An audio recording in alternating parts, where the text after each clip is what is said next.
Sparking Zero's upcoming latest DLC will be Shallot. I'm so excited to see how this character will function and play when he drops, but the big question is, why didn't they include any transformations? We're going to go over the reasons why, as well as speculation of what forms could be included in the future if they decide to add more.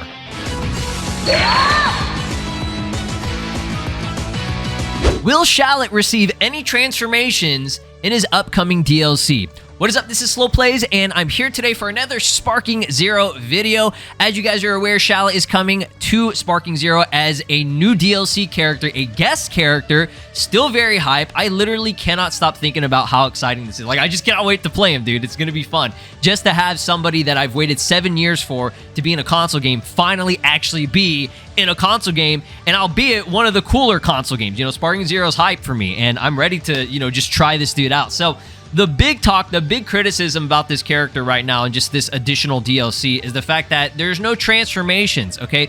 As far as we know so far, there have been no confirmation of transformations. They're already advertising this character as just a standalone character with a $2 value, okay? We went over this yesterday on the official Japanese site. I think it said it was like 200 or 300. I think it was 300 yen, and the conversion of that is like about $2. So he's a very cheap character. If you go through the history of Sparking Zero's DLC that they've had, each character generally, if you do the breakdown, okay, and you divide it up, it's around like $2 to $3 for each one, okay? They're not very expensive individually, and because this is just an individual character, it's going to be the cheapest thing ever. Now, if you do have the Season Pass, he does come with the Season Pass in a sense for free, okay? Whether you want to see it that way or not.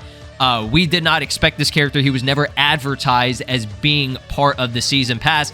This was a last-minute decision, okay? And real quick, I wanted to go over this because this was actually posted on the Dragon Ball Games news page. Shoutouts to the homie Kelbert. He posted this. This was from Kagi's stream, okay? If you don't know who Kagi is, a.k.a. Sayu, voice actor, okay? The official voice actor for English dub of Shallot. All right, so let's watch this clip, and we can gather some information, a little bit of info here. Recorded this back in... Let me check my calendar. Hold on, let me check my calendar. Kermit Frog voice. No way, really? Bro, this is actually the craziest, fastest turnaround ever. I don't know if I should say it when I... Anyway, we recorded this not that long ago. But you recorded this... Okay, that's actually funny as fuck. All right, so... even he was surprised by the fact that he looked at his calendar to see when they actually recorded this, because I assume somebody asked, when did you start the recording of this and, like, you know, get all this down for the actual English dub? And he said, I don't know if I should say this, but we recorded this not so long ago, okay? He said it real quick and, like, in a kind of like a quiet under the breath fashion, but yeah, that seems to be the case, and it was kind of expected. This was definitely more of a last minute thing. Now, when I say last minute, I don't think it was like yesterday, but it could have been like a couple of weeks ago, maybe a month ago, that they started the recording of Shallot. So that means that this character was not in development for a very long time, okay? And again, it's a single character. It shouldn't really take that long to produce one character, right? And he does have some reuse animations, but he does have new stuff too, as well. You know, the Wild Cannon, which is his trademark move. Okay, he has the Rising Rush, which is probably the best animation that we have for this character that's so unique and different, right?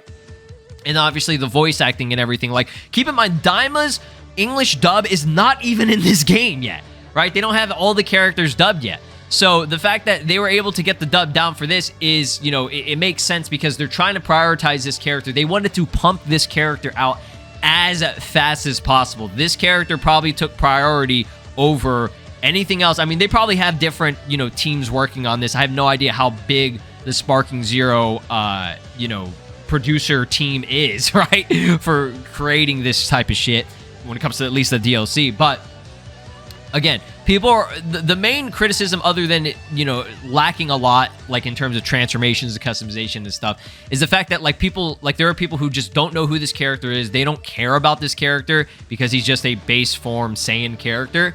Which, okay, that's fine. You know, you do you. I'm not going to, you know, tell you you can't feel the way you do. But at the same time, those of us that are very, very excited for having this character be in a game, you know, a console game that we've waited 7 years for, it's a big deal to us, right? And that's why I'm excited, okay? So when it comes to his transformations and stuff, this could always be a thing that's included in the future, right? I don't see this being, him just being base form forever. I mean, it could be like that, right? We never know what's going to happen in the future, but I just like the idea of them dropping, like single character packs in between waiting for the larger packs, right? I think it would just be better if they would just do 1 to 2 character. I mean, I said this in my last video, like just more frequent, smaller updates for the game instead of having to wait 4 or 5 months for a huge DLC drop. I just feel like the smaller, the live service type of shit, like the model of that, it just works. Whether you like it or not, it works and it gets people playing the game. You know what I'm saying? So again, when it comes to his forms, I mean, for those of you that don't know and aren't aware, I mean, you're seeing it on screen right now. Shallot has a shit ton of forms, okay? He's basically the Goku of Dragon Ball Legends, right? He's got Super Saiyan 1, 2, 3, God, and Blue, okay? And maybe it's not as much as Goku has, but he pretty much has almost every form that Dragon Ball Super Goku has, okay? With the exception of Ultra Instinct and Kaioken Blue, okay? So how would they do this? Because there are limited amount of slots that, a character can have for transformations in this game, okay?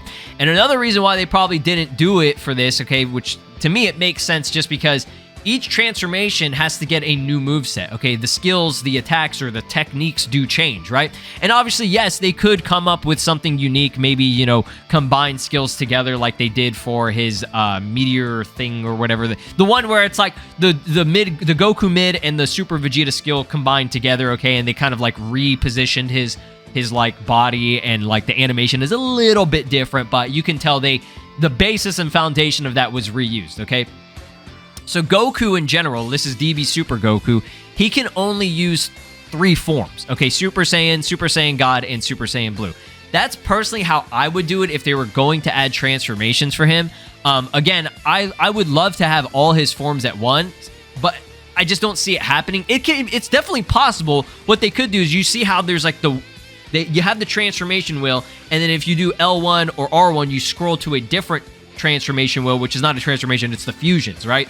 So instead of fusions, they could just give him more forms, right? If they wanted to. I think that is possible, but it's so many forms, right? Like no character other than, I believe, Frieza and maybe, I think, Gohan uses up all the wheels. I could be wrong about Gohan, though. He has what? Super Saiyan 2, Great Saiyan Man, and I think that's it, right? He doesn't actually have Potential Unleashed. He can't transform into that unless it's the superhero version of Gohan, but even then it's like he can only go Super Saiyan, Potential Unleashed, and then after that you can have another wheel that goes to Beast, right?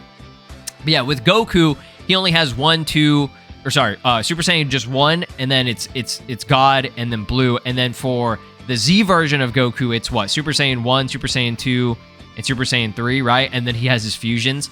So yeah, like the only character I think is Frieza, who has his first form, which is the base. He's got second form, third form, fourth form, and then full power, right? I think he can transform into full power.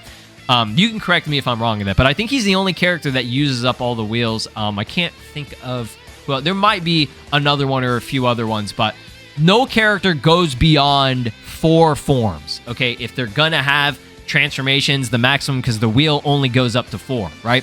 But Shallot has 5, right? He's got, and I mean, that's the same thing with Goku. Like, Goku in Dragon Ball Super, technically, he could and he should be able to go 2 and 3, right? Because he did it in the series, but they, kind of spread it out and changed it up for the different versions of Goku, and they decided, hey, we'll just give him Super Saiyan 1, God, and Blue. So if they were to do it, I think they would do it this way. Now, again, it is also possible that they could just add a different costume, right? Just another costume variant, right? An example of them adding transformations for a character post being released was Daima Goku. Okay, Mini Goku, he had just the base form at launch as the pre-order bonus, and then they added on Super Saiyan several months later, like 6 or 7 months later when DLC 2 came out, and they added his Super Saiyan transformation, okay? But it was a different outfit, and it changed up his skills. So that could be a similar situation with this. If they ever wanted to come back to this character via, let's say, the 8-year anniversary, okay, next year, right? I know that's a long way away. And I'm not saying we would have to wait that long, okay? But I'm just putting out possibilities because, again, if they're gonna fuck with this character and change him up and do stuff with this character in the future, it would have to be some type of collab. So maybe Legends Festival. Okay, there are 2 big events each year, right? You have the anniversary mid-year in June, and then you have the Legends Fest, which is in November. Okay, which is basically, in a sense, it's like another anniversary. It's just for the holidays, right? So that they can take as much money. Toshi's fucking ass siphon the money from us, right? So yeah, I personally think it would make sense if they were going to do it. The best way to do this, because he can only have 4 forms and he uses 5, is just do different costumes, kind of like Z End Goku and Super Goku. So you'll have one costume, okay, that gives him Super Saiyan 1, 2, and 3, and then you'll have another one that gives him Super Saiyan God, and Super Saiyan Blue, okay? Y'all let me know what you think about that, but, yeah, he has a lot of forms, right? And each form does do something differently. Super Saiyan obviously goes for more of like attack boosting, so he's more just physical, like attack and everything. And then for 2 and 3, I feel like he definitely feels more of defensive. I think it's a more focus on health. And then God and Blue are just powerhouses, right? I think God is more physical, while this one is more key. I could be wrong about that. I'm not sure how they did it in the game, but like after his unique equipment, which Super Saiyan Blue did get, he's really fucking powerful. Like he constantly accumulates health back after getting, after losing the health, and he's also super defensive. Like it's very hard to kill this Shallot. I've played with him and I fought him online, okay, in Legends, and they made Super Saiyan Blue Shallot a fucking like beast now. Like he's so viable. And I would say every Saiyan team, he should be a staple on the Saiyan team right now at this point in time after putting on that unique equipment, okay? But that's just a separate thing I just wanted to talk about because I thought it was cool. But y'all let me know down in the comments, how do you think they should handle Shallot's transformations if they do end up adding it in the future? Again, there is no confirmation that he's getting any forms or anything else other than just his standalone character, okay? I totally understand if you are disappointed by that, okay? I get it. Believe me, I would love all his forms as well. But I'm still excited to play the character just because I've wanted this character for so fucking long, right? But yeah, we'll see. We'll see what they end up doing in the future because it's never out of the question. It's always possible for them to update this character again and give him new forms, maybe even new customization and stuff. We'll talk about customization in a different video because there's a lot of stuff that we could go for with customization and so many cool ideas for that. But for now, transformations, I think it would be really cool if we could actually just get all 5 forms, divided up into different outfits if they're going to do it that way. So thanks for watching. Drop a like, subscribe here on the channel, ring my notification bell. I got a lot of fun Sparking Zero videos coming for y'all, just speculation-wise, until the DLC drops, all right? We're going to be hyping this character up, because he is hype, right? I mean, at least for me. Again, if you don't like him and you don't care about him and you don't think he's hype, I totally get it. But let us have our fun. Peace out. This is Broly, and you are watching SLOplays. Make sure to subscribe, or else I'll destroy your entire planet.